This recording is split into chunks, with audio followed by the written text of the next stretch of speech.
we are witnessing in terms of change in the last 9 years. Now, I have been a student all my life, and my professional life now, I think, goes back nearly 50 years. I joined the Foreign Service in 1974. So I have seen change take place from close quarters. And I also believe that when you are very close to something, you don't see the extent of change. Now, change has been taking place since 1947. Change has taken place between 1947 and 1974, when I had the privilege of joining as a civil servant. And change has taken place from there till 2014. But I can say with a degree of confidence that the change that we witnessed in foreign policy, in trade policy, and in the entire economic system and the new arrangements which are coming into being in the last 9 years has been somewhat extraordinary. Let me just start by sharing a few statistics with you, and then I have a few other points to make, and then I'd be happy to have a discussion. First of all, today in 2023, if you look at the surveys by the bank, the World Bank, if you look at the surveys by the IMF, they all describe India as the bright spot in the global economy. India will contribute 15% of global growth in 2023 as per the IMF. The rate of growth which is forecast for India in the fiscal year 23-24 is roughly ranging between 6.1% and 6.5%. The IMF says 6.1%, the World Bank says 6.3%, the RBI says 6.5%. By the end of 2023, India will be roughly a $3.8 trillion economy. In 2014, which I'm taking as a reference point because we are looking at 9 years of the Modi government, our GDP was a little over $2 trillion. And as is well known, we have moved from 2014, when we were the 10th largest economy in the world, to being the 5th largest economy in the world today, overtaking, by the way, the United Kingdom, which had 190 years of a particular kind of domination. But it's not the facts which are staring us in the face, but I think the confidence with which the Honorable Prime Minister stated, I think it was the opening of the ITPO, when he said that, and I was deeply, overcome with emotion. He said, by the time we finish our third term, or during our third term, we will be the third largest economy in the world. Now, for any head of state or government who is undertaking through his leadership one of the most fundamental transformations that any country can witness, I think speaks volumes both for the country and the leader who's leading that country. Why do I say that? Well, first and foremost, let's see very briefly the downward slide that we were subjected to from, say, 1700. In 1700, according to a Cambridge historian who I'm very fond of quoting, India's share of the world economy was 24.4%. India's share of the global GDP. And its share of globalized industrial output was about 25%. In 1950, immediately after we became an independent country, we had moved to our share of global GDP came down to 4.2%, and industrial output came down to 2%. That is what happened in those 190 years. Now, I want to fast forward. GDP in 2014 was 2.7 lakh crores, or around $20 billion. So, आपने 1947 के $20 billion से we are now moving up into moving in the direction of being the world's third largest economy. And again, I know some of my friends in the opposition, find it very difficult to reconcile with such figures. But if you look at the estimates of Ernst Young and others, they say by 2047, we will be a $26 trillion economy. Now, those are estimates. But one thing is very clear, and the purpose here is not to draw comparisons, because comparisons are always odious. But look, the fact of the matter is large parts of the world, including the United States, including parts of Western Europe, Japan, are witnessing growth rates in the close vicinity of 0.9%, 1% flat growth. And here even your detractors, if they may be called that, are talking about 6.1% to 6.5% of projected growth in 23-24. So, $5 trillion economy by 25 or 26, which people doubted, is looking at us. A $10 trillion economy by 2030 is again no longer a matter of debate or disagreement. And you are now looking between 2030 and 2040 at doubling that $10 trillion economy. Now, all my life, I've studied, as I said, continuity and change. And I see many of you around here who have looked at foreign policy and trade policy perhaps equally closely or more closely. There are two or three things I want to just mention. In 1947, when we became an independent country, we became part of a world whose agenda had already been established by others. The Bretton Woods institutions, I mean the World Bank, the International Monetary Fund, the General Agreement on Tariffs and Trade, had already been established. Why do I say that? You know, Bretton Woods is a sleepy place in New Hampshire where the talks took place on how the post-war architecture for governance would be established. And out of that came the IMF, the World Bank, and the GATT, because they could not agree on the International Trade Organization, because the US legislature didn't want sovereign decision-making authority to move from its legislature to a body of bureaucrats sitting wherever it was, ultimately in Geneva. So the GATT was created, General Agreement on Tariffs and Trade. Now, if you look at the preamble of the GATT, it's very interesting. I looked at it just when I was preparing to meet all of you, and at the heart it says,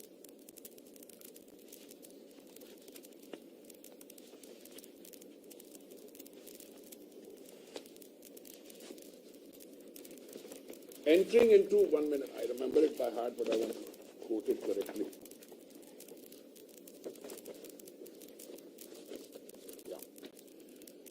The preamble of the GATT states that relations in the field of trade and economic endeavor should be conducted with a view to raising standards of living, ensuring full employment and a large and steadily growing volume of real income and effective demand, developing the full use of the resources of the world, and expanding the production and exchange of goods.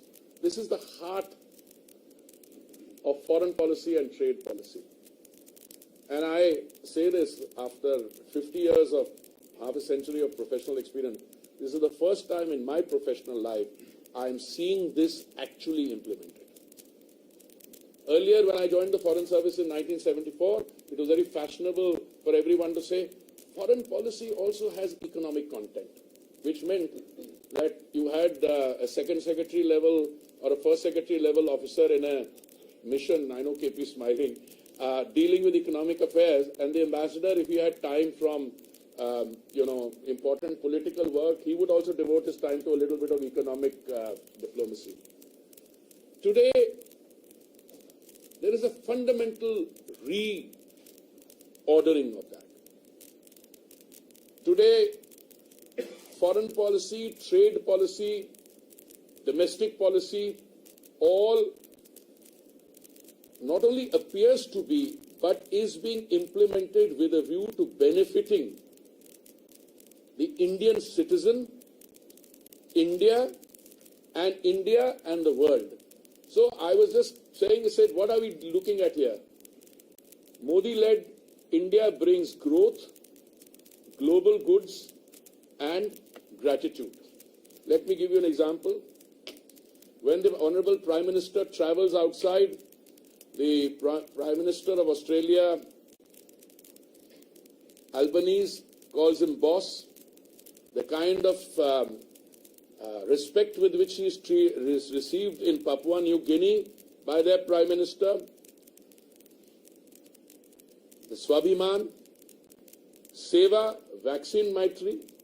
You see, at the end of the day, no matter which way you look at it, a leader and a country led by a leader with broad shoulders, a tall leader, will be judged not how the country fares in normal times, but how a country responds to challenges.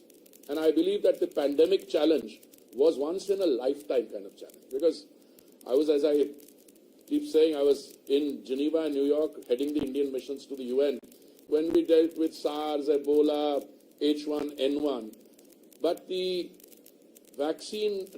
pandemic which we had to face in the beginning of 2020 was more like the Spanish flu of 1918, resulting in devastation of an unprecedented order. And look what happened. Let me talk about the vaccine and the health sector part of it.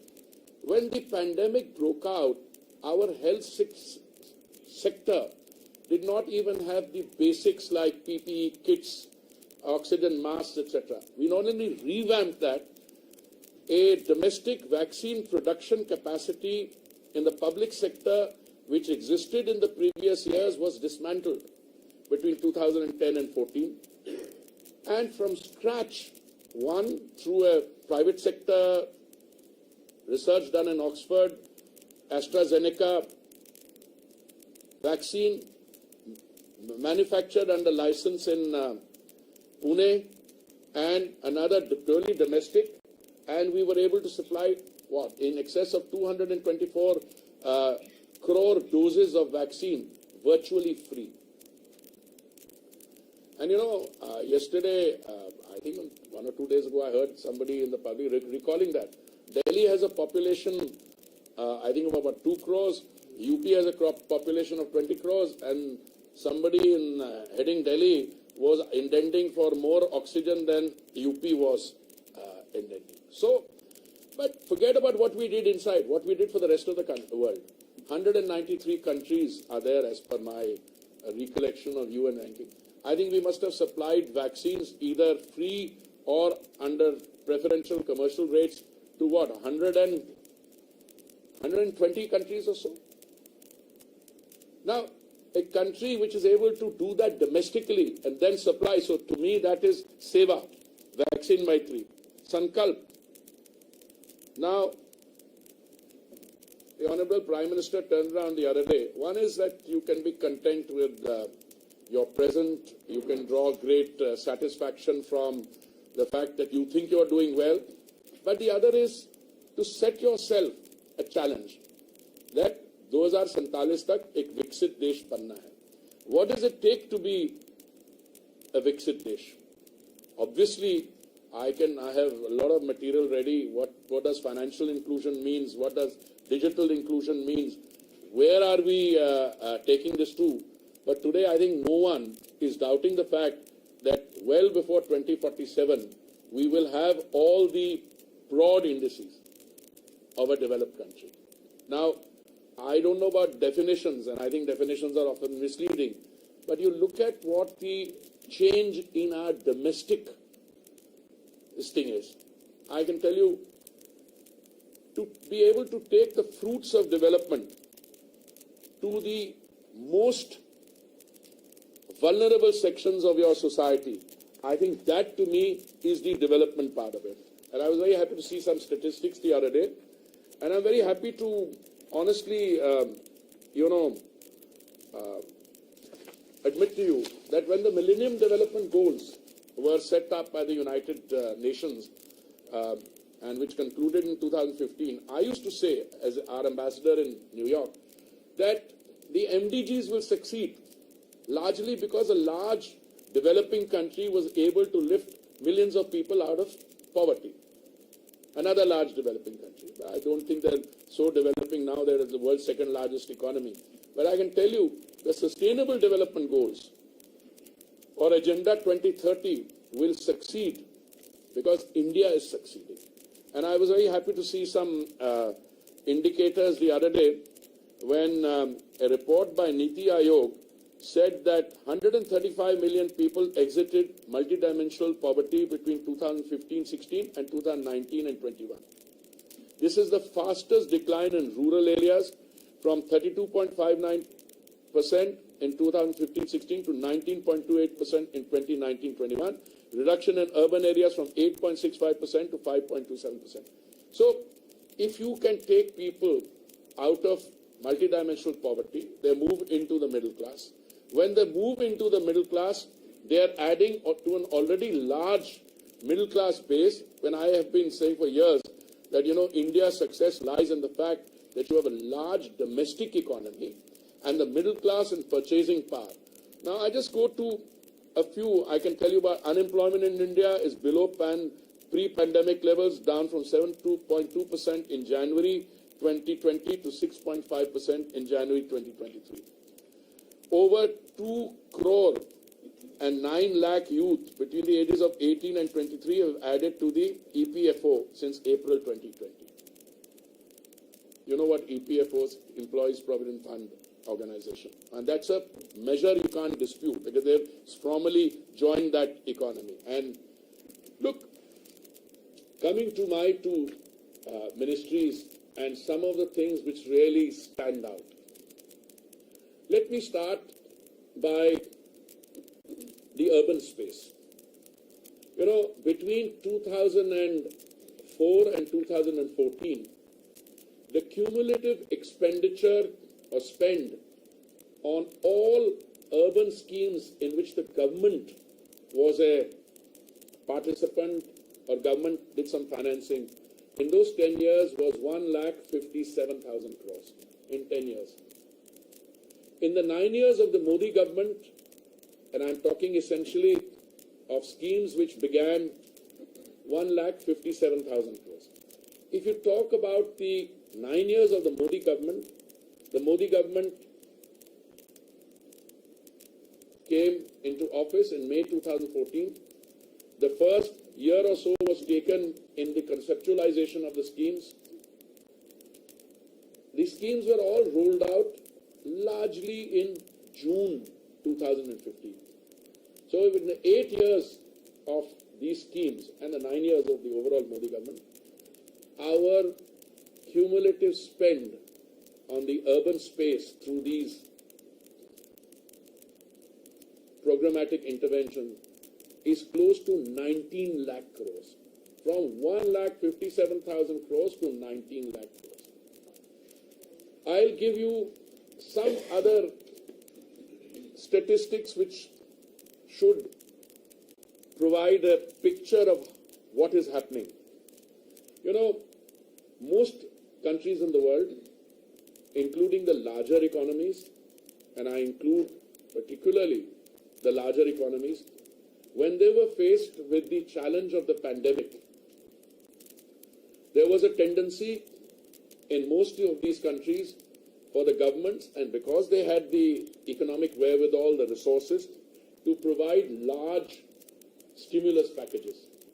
And these large stimulus packages meant that trillions of dollars of stimulus was injected into these economies.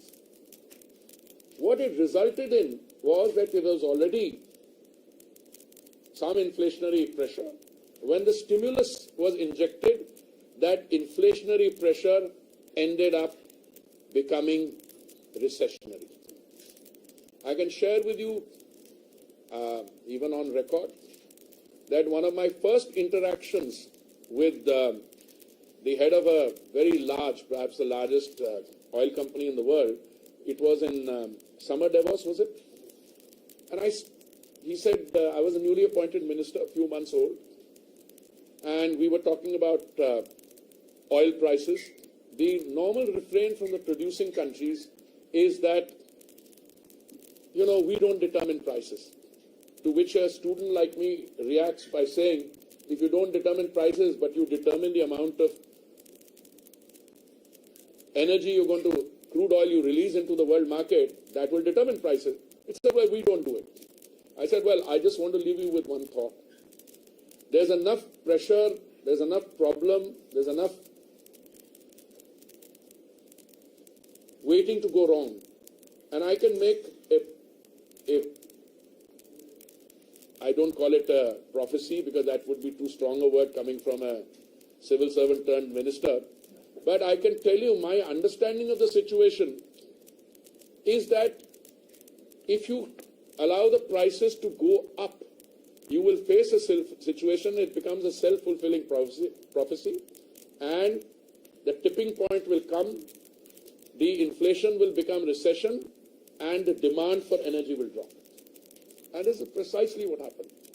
I had a discussion with a gentleman a few months later. So how did you know? I said, I didn't know because I don't understand the situation. I'm a newcomer. I can see it happening.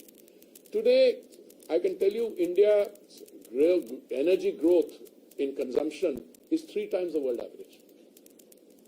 World energy demand is increasing by 1%. India's is increasing by 3%. How have we been able to manage this trilemma? One is availability, the second is affordability, and the third is sustainability. I can tell you with confidence that I have my ever diligent research team always gives these figures and in front of me.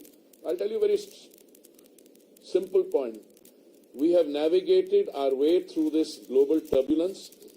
By global turbulence, I mean, the problems in the energy market were there already before February 2022. In terms of, the Russia-Ukraine crisis, we bought from wherever we could. We consumed 5 million barrels of crude oil in a day. We used to buy from 27 sources earlier. Today we buy from 39 countries. Our daily, rush at the petrol pumps is 6 crore. People go to the petrol pump every day to fill up.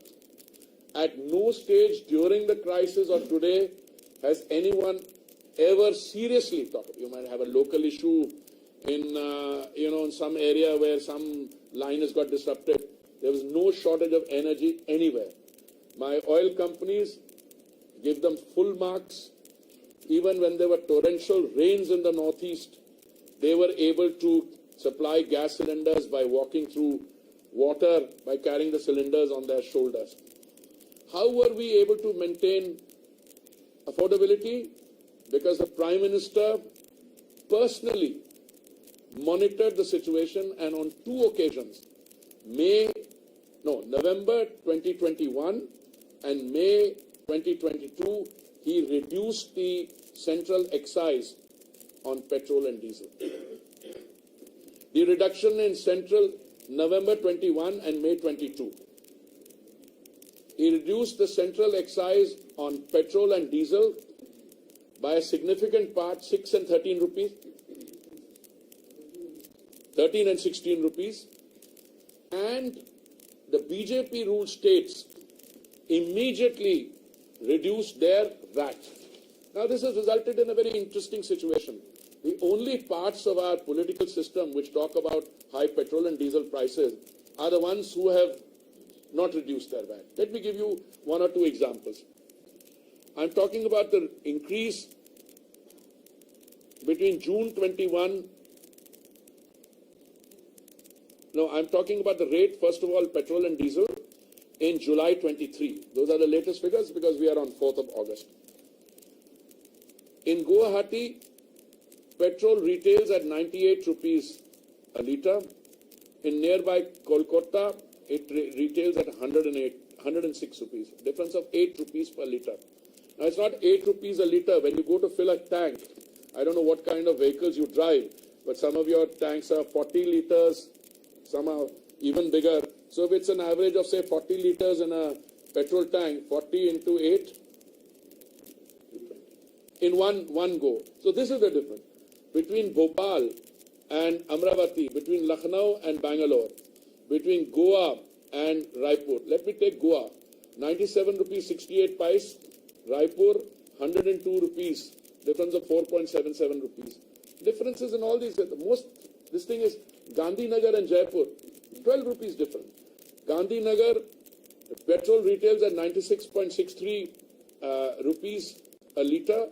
In Jaipur at 108 rupees 48 paise.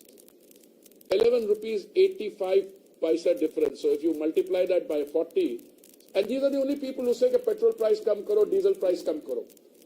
My first thing is that we are happy to look at it if international prices, but we are dependent 80% for our consumption on imports. So the world price has some. But let me also come to world prices.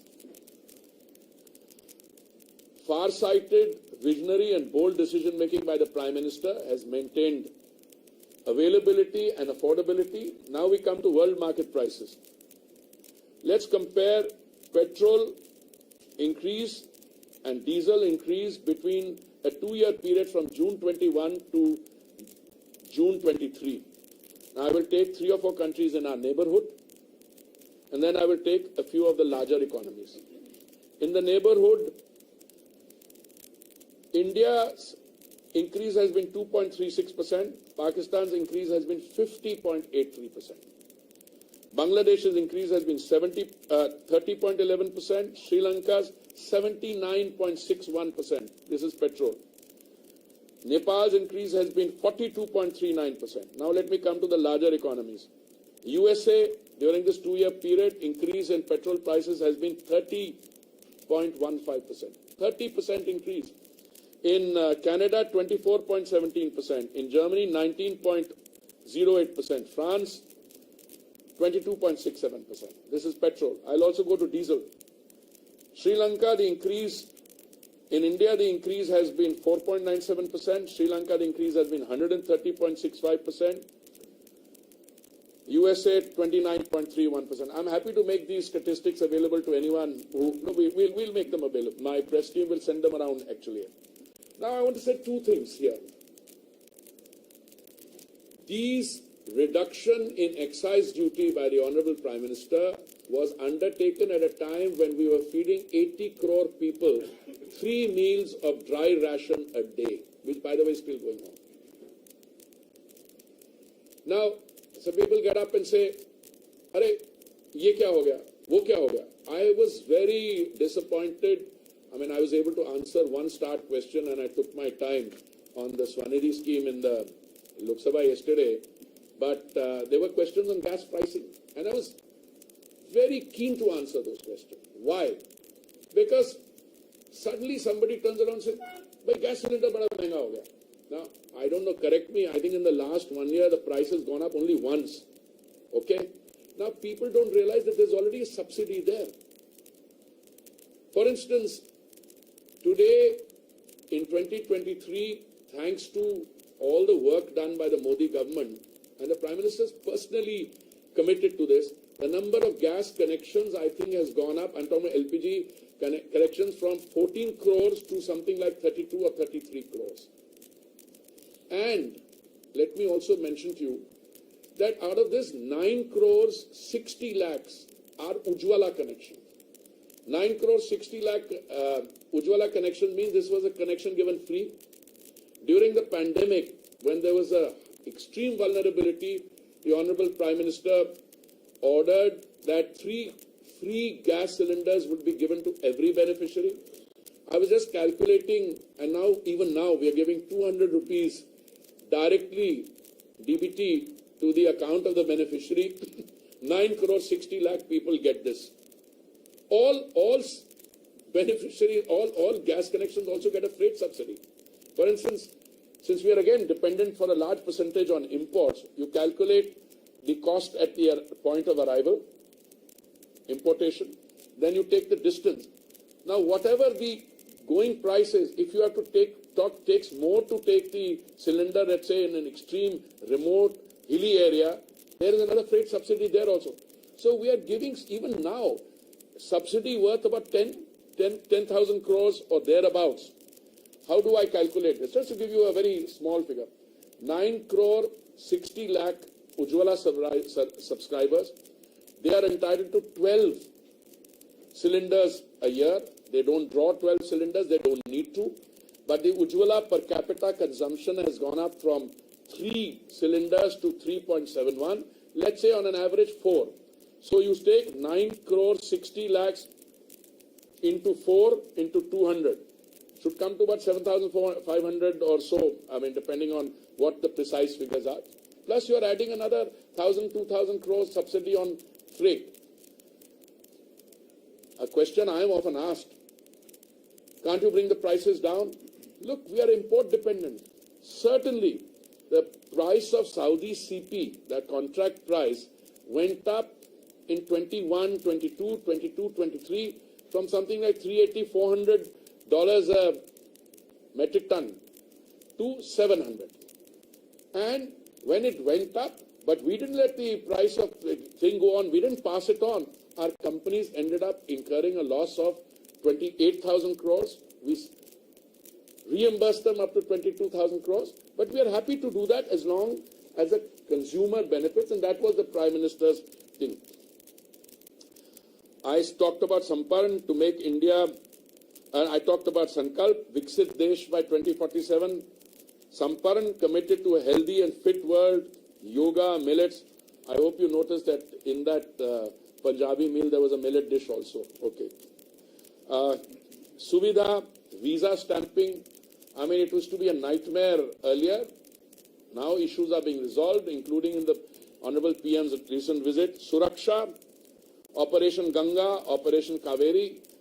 I can't think of any other country in the world which deputed 4 cabinet ministers to bring back 25,000 Indian students stranded in Ukraine through 4 adjoining countries. I had the privilege of being. Samvad, Voice of the Global South.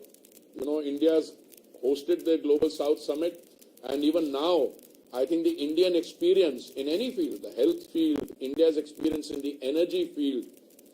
Sayog, a temple is being built in the UAE, and Samvedna. You know, people sometimes turn around and say your relations with a particular country are not that good. Why do you come to their assistance? But that's not the issue. I think the humanitarian streak and the Prime Minister's policy, we are today a country which is capable of heavy lifting. And we showed that capacity for heavy lifting when an earthquake came in Turkey. You know, the Prime Minister was not, I think, in town. I think he was traveling. If I remember correctly, it was during the India Energy Week when the earthquake took place.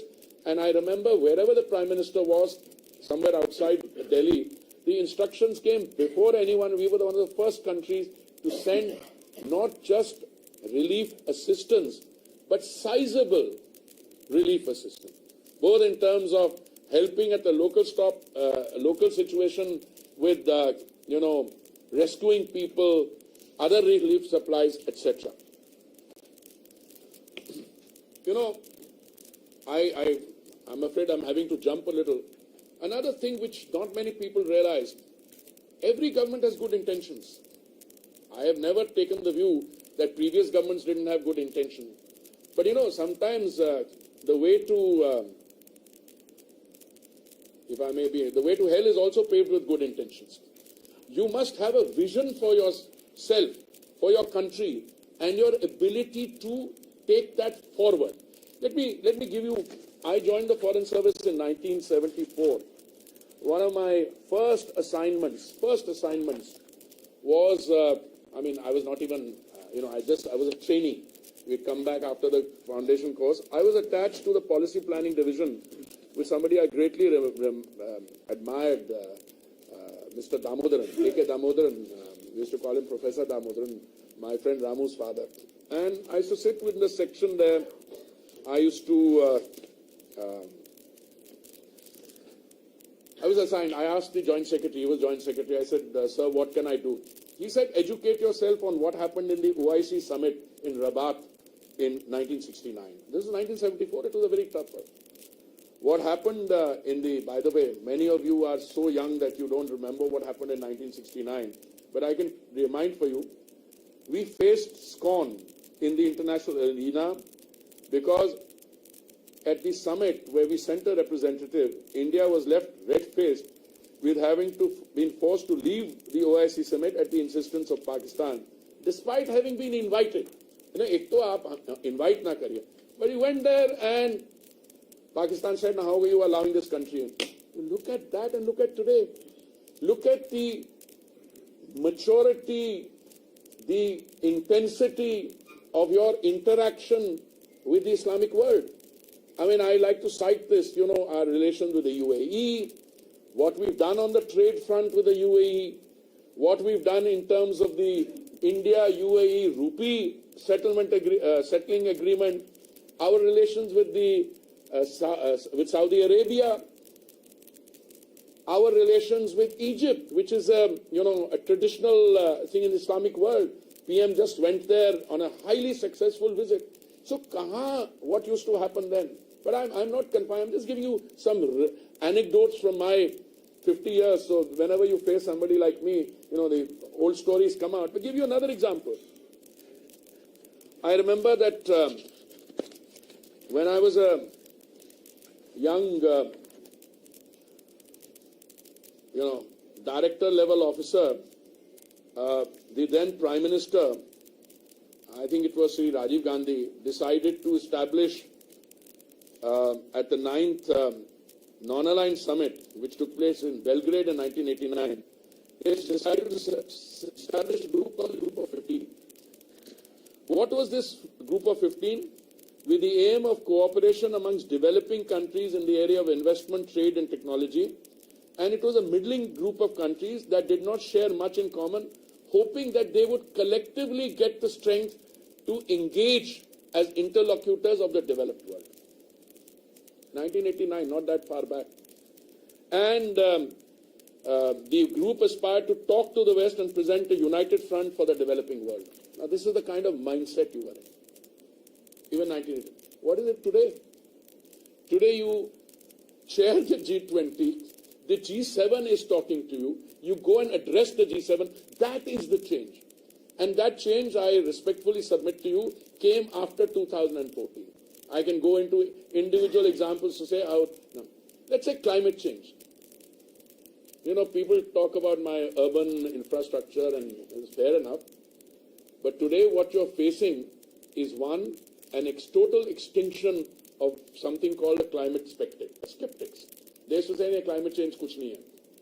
But as you see the facts, the rainfall that you're getting is the highest in 50 years.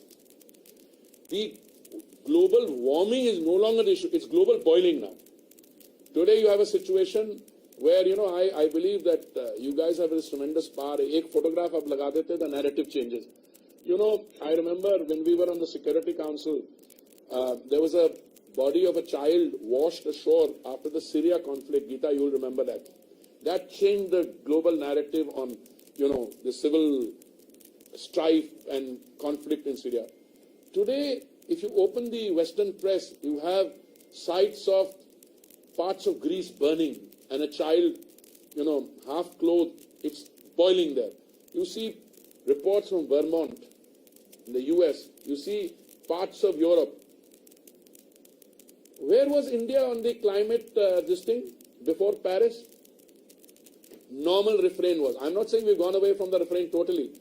But I think the Honourable Prime Minister realized before Paris and then again before Glasgow that, it's all very well to say, this is not my problem, he has caused the problem, polluters pays principle, no, you, KP, or the other guy, you cause the problem because you've done you have more consumption, you have more, you create more pollution, and the polluters pay principle. And you had the concept of common but differentiated responsibility. But nobody is running away from that. But the fact of the matter is, if a large country like India only identifies with one part, either you are part of the problem or part of the solution. The Prime Minister said, we will be part of the solution. Today, India is offering to the world in areas, now I could have an entire session on, what we've done in climate, but I'll take just one or two examples from my field. Today, you are offering solutions which were unthinkable.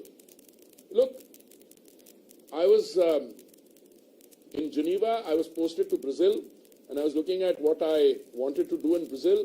And one of the things which struck me was their great success in biofuels. And the government in Delhi then was also very keen. Mr. Sharad Pawar was Agriculture Minister, the then Prime Minister. We put in place a system, an ecosystem, whereby we would try and get 5% biofuel blending in 10 of our states and union territories. Only 5%. Idea was being, we get that ethanol, we'll mix it into petrol. We tried very hard. I was ambassador in Brazil till 2008, May. I went there in 2006, January. I left for New York in, I think, May. I left Delhi. I came back to Delhi in 2008. Forget it. Fast forward. Go to 2014. We ended the year 2014 with a new government with just 1.4% biofuel blending. So I said, sometimes your intentions are good. Many of the things that Modi ji has been able to do are not just because he thought of the idea. Some of these ideas are old ideas, but they could not implement their own ideas. We set ourselves a target after 2014 of 10% biofuel blending, and the target date was November 2022.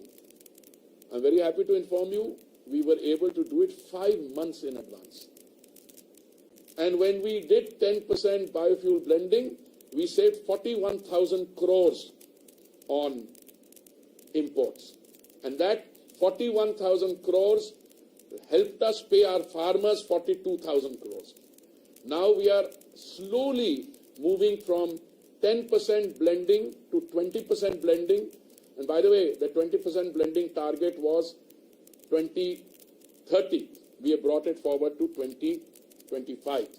In other words, a year and a half from now, all petrol sold at the bunks, 6 crore bunks that we've got, will be E20. It'll have 20% blended biofuel. And the biofuel feed has also changed. Earlier, it was made only sugarcane. Now we are making it from broken food grain. We have a 2G, second generation plant. I have to be worried about 2G. Yesterday there was some fun on that in Parliament. Second generation technology from agricultural waste or parali. We are making it from bamboo. We are even going into a third generation ethanol production from gases. And every time I speak, I find that my figures are already out of date. The other day, I said somewhere 1,000 retail outlets are selling E20. My secretary whispered, no, 1,350. I was going to use the 1,350 figure today. I was told it's 1,600. Basically, we are moving very fast to E20. The E20 or 20% blending is also a reflection of our mind. Why did we say 20%? Because someone said, and when you deal with hard economic decisions, there are people who have, I'm not shy of using the word, vested interest. They turned around and said, but अगर 20% आप blending करेंगे तो existing जो engine है उसमें कोई बदलाव की जरूरत नहीं होगी. But what happens is, my question was, if the same manufacturers from Western Europe and Japan can sell cars or manufacture cars which can take 100% mix, why can't it? Now the new generation cars or the hybrid cars which will come to India will have E85 engines, so you can take it up to 85. So today, it's an entirely new field of biofuels coming in. But that's not only that. CBG, compressed biogas, and I know we are now running out of time and you have an 11 o'clock parliament, so I'm going to do this. We can continue this informally some other time. We have a plan to set up 5,000 SATAT plants. Okay? And I'm very happy to inform you that with many states we are in this thing. So, friends, let me quickly rewind our economic history from 1700 when you were a global leader, when a Seth sitting in Calcutta could transfer the entire proceedings of the East India Company through one bill of transaction. From there down, after 190 years of colonial association, I'm not even calling it dominance, association down to 4%, 4.2% and 2 this thing for industrial this thing, you're slowly picking up. 2014, 10th largest, 2023, 5th largest economy, and we are going to be the 3rd largest economy. And if you look at the decade ahead, and this is what I think a far-sighted leader does, it's not just setting a target. There's no point in my setting a target if the ecosystem doesn't go. Now everybody is saying India is the place. Why? Because you've been able to make those changes. You have these new arrangements. FTAs earlier, and this is my concluding point. It's not that we did not want to sign FTAs or we didn't sign FTAs, but there was a fundamental flaw in them. You were not careful when you signed those FTAs. You had provisions on rules of origin in them. So if my FTA is with this gentleman here, Thailand, let's say, and Indonesia, very good. Yeah, the FTA is supposed to increase trade between the two trading partners. And when there's an increase in trade, both sides benefit. But the rule of origin was so loosely written that the goods which were coming in from that source, I don't mean any one country, Thailand or something, it was from one major supplier, as a result of which the manufacturing industries, I'm just talking about India, throughout the world had an impact which completely made them vulnerable, and the manufacturing sector was disappearing. So today, I can tell you, I think Rajiv was the one who was briefing all of you the other day, Rajiv Chandrasekhar, my friend, and he said, I have 3 iPhones, they're all made in India. That is the difference. So I'm going to conclude here. I have still a lot to go, but I'll be happy to open it up for 5-10 minutes of question time, and then I think all of us have to go to Parliament. Yes, Vishnu. Just very brief question. Fantastic statistics. Please give us the statistics. You will get all the statistics. Have it by the end of the day. No, not only end of the day. We'll give it before that, because I have it. I have the material. I have all the material here. Just cull out mostly what I said, and then in a separate note what I wanted to say, but I didn't have the time. So the question is, what is the new thing over here? Why are you saying all of this? Is this peg to G20 happening? G20 is the whole peg is fixing. What is 2047 and what we have done in the last 9 years? I think the 9 years and going forward into the third term, the 3rd largest economy, why do we have a degree of confidence on being able to do this? That's my conceptualizing. Rajiv must have had, I think, similar. I think Jaishankar ji will also be doing others. I have 2 ministries portfolios. I've tried to weave in parts of that here. I mean, I'll give another statistic. This is a McKinsey study that India is building between 700 million and 900 million square feet of urban space every year, which is the equivalent of a Chicago. So this is the broad peg on that. So I have one question. In the current political atmosphere, every state government is offering freebies. Our budgets are not surplus. How much of a challenge do you see the state subsidies free to India's goals of becoming a... I used the expression, madam, that the good intentions, making freebies, making transport, Bijli, free, there's a good intention, but it is the way to hell, because you've got now levels of bankruptcy in many of the states. You just have to see the state of countries, where countries are reaching. I don't want to name countries, but you all know what we're dealing with. They are not able to pay. I mean, in the case of a neighboring country in India, South, we extended $4 billion of different forms of assistance to them. And so, let's be very clear. At the end of the day, a subsidy has to be targeted at those who are the most vulnerable. The subsidy has to be targeted in a manner that it brings relief, but the subsidy has to be digressive. A subsidy cannot get entrenched for all times to come. Otherwise, then you're killing all the competitors. This is something Mr. Modi has been able to do. Actually, have your data and everything. Opposition is saying that, okay, government is telling we are going ahead as far as financial, achievements are there. But the social fabric, like things like Manipur and no. Then I'll tell you something. I think, look, democracy, opposition must be allowed to speak. But I think they've made up their mind that they're going to be in the opposition for all their lives. Let me just explain something to you. What is the value of parliament? I think the value of parliament is their ability to put us on the mat. All right.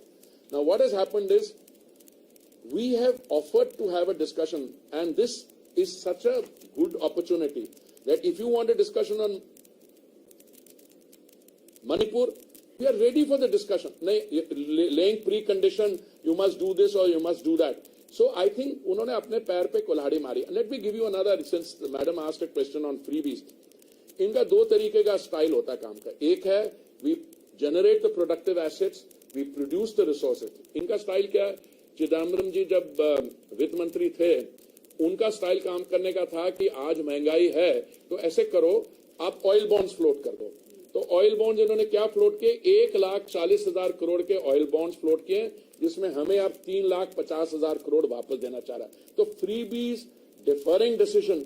Look, you want to run a country, there is no other way then the Modi way, which is you take responsibility and you bite the bullet in terms of taking the hard decision to do it.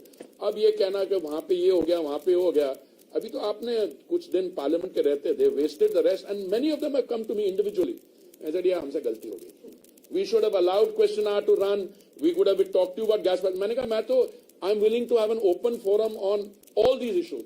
It's not that we don't want to provide relief, but आप discussion करने का, because I don't think they have a case. कल दिल्ली की discussion में लोकसभा में आपने सुनी, apart from a brilliant performance by the HM, I was looking at the opposition faces. What were they saying? What were they saying?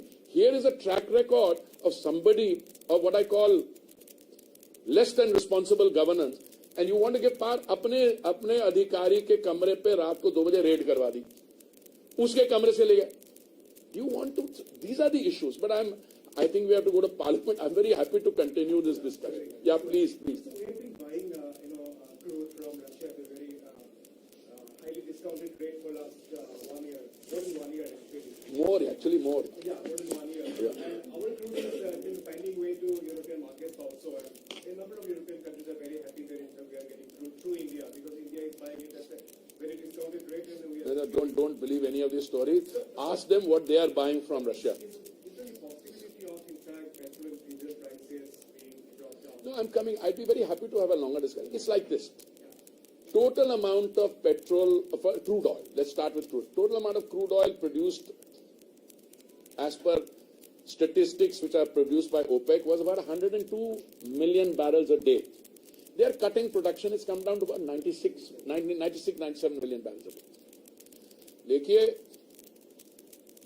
at the end of the day, OPEC has to sell, Russia has to sell. वो जो बड़ी discounts की आप बात कर रहे थे, वो शुरू में बहुत अच्छे डिस्काउंट्स थे, फिर वो they started raising prices, we started diversifying. अभी वो डिस्काउंट्स उतने नहीं हैं, because but at the end of the day, please remember two things. Those who produce oil have to sell it. And if we are able to continue to play the market card, by market card means we all our people are together. Not all of them are in the OMCs. Some of them are in the private sector like Reliance and Nayara. Okay? So, all these things, it's not you buy from one and sell to the other. The other day I came up across the road, one large producer was buying from them, buying crude also, and then refining and selling. Small parts. We have a refining capacity today of something like 300 million metric tons per annum. We have a 252 now with installed 252 million metric tons per annum, another 40-50 in the pipeline. And I used to use the figure 400 million metric tons per annum. PM used the figure 450 million tons. आने वाले समय में India will be one of the world's largest producer, investment in E&P. We are already the 4th largest refining hub, and we are going to end up as the 2nd largest refining hub. Because you are looking at a transition when fossil fuels will have to go away. But our refineries are not just going to make petrol and diesel, they will make petchem, they will produce green hydrogen. By the way, green hydrogen is a story I would have liked to talk about because those are the new things coming in, but please send them some material on our green hydrogen. Can I just one last question? You speak about urban spaces, but every time we have monsoons and rains, the cities come tumbling down. What's the kind of coordination with state and ensure? I'm very happy you asked that. I'm very happy. Infrastructure, and are you confident of a successful G20 should there be rains? No, don't worry about any of those things. First of all, all these issues are state subjects. So I'm afraid we end up issuing advisories. I'd be very happy to share those advisories with you. But what you're witnessing in terms of this thing, this is not urban planning problems alone. We are very fortunate that during this 9 years of the Modi government, our reprocessing of waste has gone up from 17% in 2014, which meant if you produced 100 tons of waste, you only processed 17%. Today it's gone up from 17% to 76%.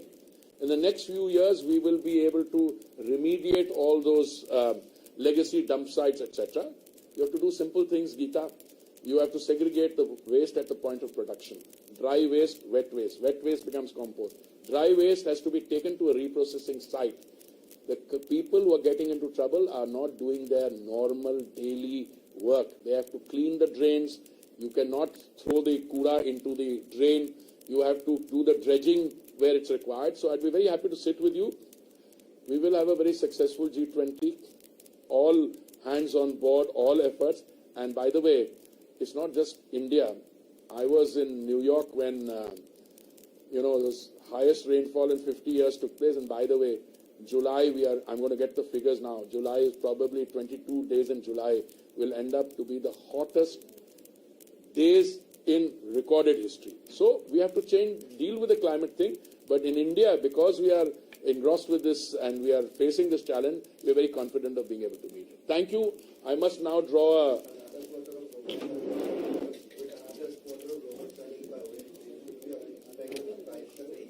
price. If they've made good this thing, and if the international prices don't go through the roof or remain stable, yes, it's always a possibility. I'm very cautious in answering as you say. So did you say the road to state subsidy is paved to hell? No, if the road to hell is paved with good intention. है? आ जाना यार. Sorry. अरे उसको कहाँ गया?